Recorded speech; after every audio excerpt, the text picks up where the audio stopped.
on the 14th day of Elul, happens to be this year that it falls on Parashat Kititze. And Kititze always falls on the month of Elul. Kititze is the parasha that we're talking about going out to war. We mentioned that the war is against the Yetzer Hara, and what else it means about in regards to the fight with the Yetzer Hara. But nevertheless, Parashat Kititze always will fall on Elul.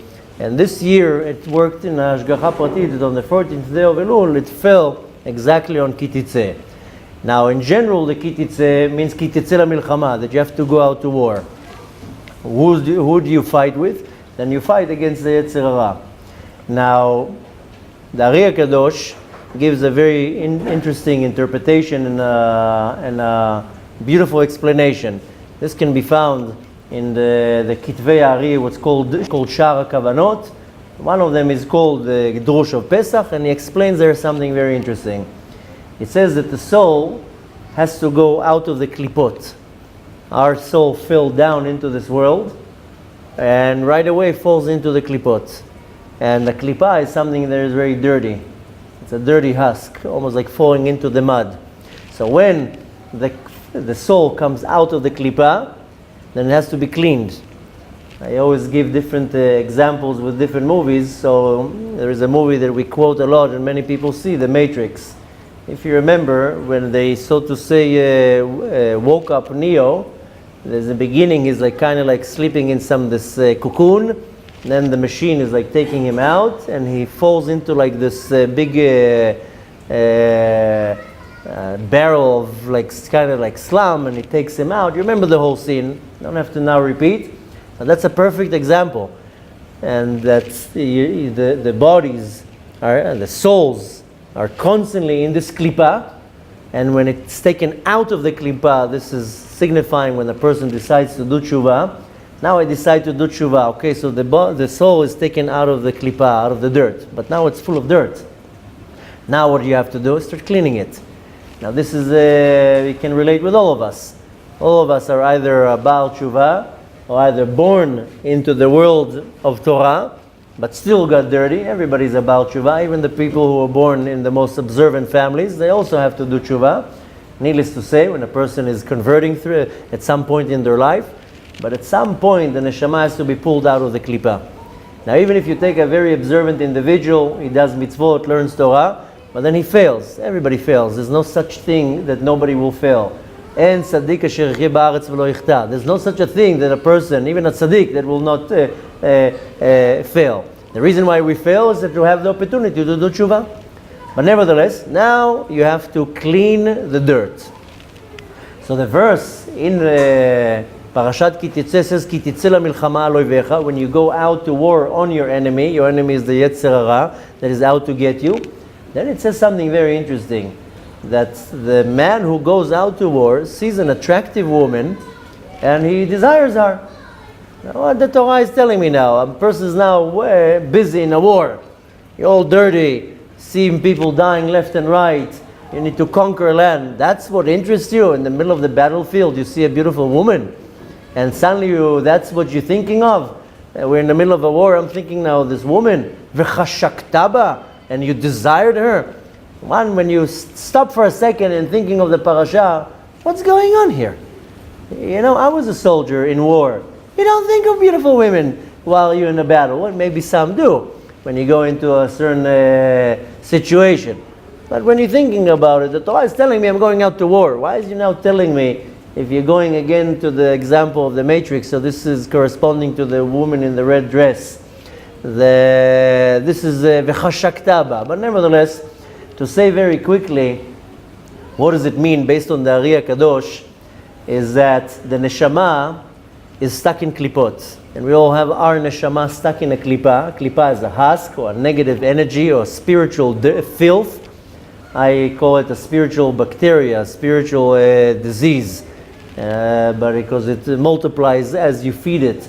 But nevertheless, now we live our life, and I don't realize I have a neshama. But sometimes in my life, I desire something. Now, when I desire something, it means there's a godly spark in that thing that is, so to say, calling me like a magnet.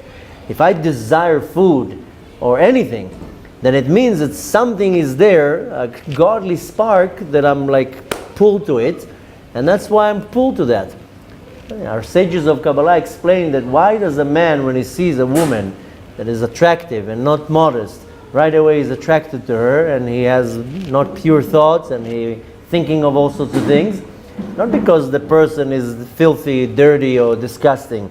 Rather, the soul of the woman comes from a very high place, and she has a spark of the Shekhinah, of the feminine aspect of the divine, and he's pulled to that, not to the physical body. What is pulling him is the desire to be close to the Shekhinah. Happens to be that it's dressed now in a woman, so he doesn't see the Shekhinah, he doesn't feel the Shekhinah. The Shekhinah means the feminine aspect of the divine. Rather, he sees the body, so he thinks he's attracted to the body. So that's with everything. You walk in the street, suddenly you see something that you like because there's a godly spark in it that belongs to you. If it's food that you desire, why do you like oranges and he likes potatoes? Or you like chocolate and you like vanilla? Because there's some connection in the godly sparks that enlivens that piece of food that is connected to you, that you have to elevate that spark. So I'm so to say attracted to that. Now, when I see something that is familiar to me, I will be attracted to it. So when I finally figure out that I have a neshama in my body, that I'm attracted to that, and I desire that. So the Torah says, "V'chashakta ba," you desire to pull the neshama out to the surface. That's when you have some what's called hirurei teshuvah. You live your life for 40 years. Suddenly, pitom, you don't want to steal anymore. Pitom, suddenly you don't want to commit adultery or whatever. You feel bad. What is called in our generation a conscience. Suddenly, what happened suddenly? Why? Because the soul got a little bit of boost. Nevertheless, so I now have to reveal the neshama. How do I reveal the neshama? Then I have to bring it up to the surface. So what does the Torah says? When you see a beautiful woman, when you go out to war, you see a beautiful woman. Who's this beautiful woman? It's your soul, it's your neshama. V'chashakta ba, and you desired her, then you have a strong desire to do teshuvah. Each and every one of us. Why do you think we're blowing out now the shofar? Suddenly you get a zbeng to your neshama. The other day you saw here, we had a man here, made aliyah, came from Oregon, and he heard shofar for his first time in his life. Now this person is a Kohen, and it happened to be that the one who blew the shofar, this was done in the middle of Slichot, the one that blew the shofar was also a Kohen with the same name. The person almost fainted here. First time he heard a shofar in his life. We had a whole episode here, had to call the EMS, and it was not so convenient. I mean, not convenient, it was scary. The guy is suddenly falling on the floor. What happened? He heard shofar for the first time in his life. His whole neshama was shaken. Nevertheless, so sometimes something happens to us and you wake up and you have this strong desire. I'm so sure it happened to you at least once in your life that you're saying, that's it, I'm changing, I'm not doing this anymore. And you have some type of a hitorerut, a desire to make a huge change. This is what the Torah says, when you see a woman in the battlefield and you desire her, v'chashakta ba, that's your soul. Now what does it say? You take this woman into your house and you let her sit in your house for a whole month. And the first thing that she needs to do is to cut her hair off. And then she has to do her nails. Or it says, v'asta et tzipornea. Rashi says she has to grow them. Now, not to do a manicure. Manicure makes the nails look nice. Asta et tzipornea, Rashi says, let her grow the nails wild, with dirt under the nails, and one nail is like this, and one nail is broken. Why? She titnabel be'enecha, that she's not going to look good in your eyes. Can you imagine, first you desired her, then you shaved her head. Ooh, I'm not too sure I'm into this right now. Then the hands are dirty, the nails are dirty. What does that mean to us? I mean, we want to take the verses in the Torah and apply it into our life. To take the hair down and to make the nails dirty means to take off the things in my life that are extras, that I don't really need. In Hebrew it's called mutarot. So how many things in your life you don't really need? Some people, they all day long gnashing on chocolate, cookies, whatever. You don't really need it. Some people, they spoil themselves with all sorts of things, whatever it is. I don't want to chas v'shalom step on people's toes. But in Hebrew it's called mutarot. Mutarot is things in my life that I don't really need. Why do you need that? Not too long ago, somebody that I know bought a very expensive car. I told me, why do you need this expensive car? You can do with a regular car, and the rest of the money give to tzedakah. So this is one example out of many. But mutarot is the things that I don't need. And you have to recognize in your life, what are the things that you don't need? Do you need 7 suits? I have 1 suit. This is enough. I don't need 7 suits. 1 for Monday, 1 for Tuesday, 1 for Wednesday. 1 suit, 2 suits. You have to live comfortably, and that's it. Now, why? Why do you want to get rid of the things that you don't really need in your life? Because that's where the Yetzer Hara catches you. I told you not once and not twice, I don't know, repeat it now 17 times, with my habits with coffee. I like coffee. I don't like using the word addicted. I'm not addicted to coffee and not addicted to anything. But I have weakness to coffee. So I don't have coffee at 6 o'clock in the morning. I have my first cup of coffee at 4 o'clock in the afternoon. Because do I really need the coffee? Is it nutritional? There's nutrition in there? It helps me start the day? There's no nutrition in there. It's my own physical desire, my own physical pleasure. There's nothing healthy in coffee. I know some people will argue, it's good to have coffee. Whatever it is. It's not good for you first thing in the morning to have coffee or a cookie. But this is called mutarot. You really need a cup of coffee? No, you want it. This is a te'ava. It's good taste. It tastes good. So why do you need to have 10 cups of coffee? 1 is enough. 2. And after, if I won't put brakes on my desire, I will have 10 cups of coffee a day, no question. I will have coffee after coffee after coffee. I like it. So how do I get rid of this mutarot, of these extras? Instead of having it at 6 o'clock in the morning, and 7 o'clock in the morning, and 8 o'clock in the morning, and 9 o'clock in the morning, so I have it at 12, 2, 4, 1.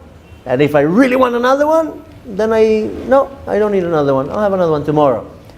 Why? Because if I let go too much on something that is permitted and easy, that's where the Yetzer Hara catches you, where you're not thinking that it's so important or so big. So you want to get rid of this mutarot. And again, in English there's not really a word to that. I would call it the things that you don't really need. Excesses. The excesses or extras or things that you can say to yourself, do I really need this right now? Sometimes you go into a store, you buy the essentials. You buy bread, you buy milk, you buy whatever you need to eat. But then you see the cookie here and the wafers and the chocolate. Do you really need it? No. Don't need to. Don't need to. I don't need it right now. Next, it says about the lady, the attractive lady that the soldier sees, that he trapped her, shvuya. She becomes now like a captive. What does that mean to us? And this is all what I'm saying now is what the Ari HaKadosh says in Sha'ar HaKavanot, in Drush Pesach. It says, this is all the bad habits that I have. Now you need to look at all the bad habits that you have and which ones can I get rid of. Some people will say, my bad habits is smoking. Another person will say, my bad habits is alcohol. Another person will say, my bad habits is gambling. Whatever it is, we all have bad habits. Sometimes the bad habit can be something very, very small. But we all have bad habits. There's no such a thing that a person has bad habits. Now in the month of Elul, on the 14th day of Elul, when I need to do Teshuvah, then what do I need to get rid of? I need to get rid of, first of all these extras that I don't need. The more you put yourself on a spiritual diet, the stronger you become. The more you know how to handle little things, then the big things come easy. If I know how to handle my cup of coffee, instead of having 5 cups of coffee, I have 1. And when I have this desire now to have a cup of coffee, I tell myself, no, it's only a cup of coffee, I'll have another one tomorrow. Then when it comes to the big things, then I know how to handle it. Next thing that I need to do is I have to recognize all the bad habits in my life. Some people, their bad habits is to sit on Facebook for 3 hours. What do you gain on being on Facebook for 3 hours? Go there for 5 minutes, see the posts, see the news, do what you need to do, and get off. But after a while, it's a repetitive cycle. This is also a bad habit. And you use your own imagination. What is your bad habit? Now, part of the teshuvah is that I have to bring my lifestyle to a healthy lifestyle that I don't get controlled by my bad habits. That's a big part in my teshuvah.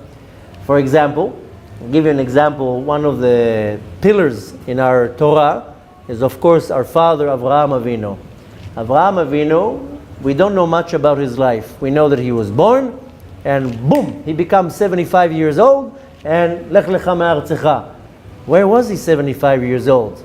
Can you imagine what went through in his life? Where was our father, Avraham Avinu?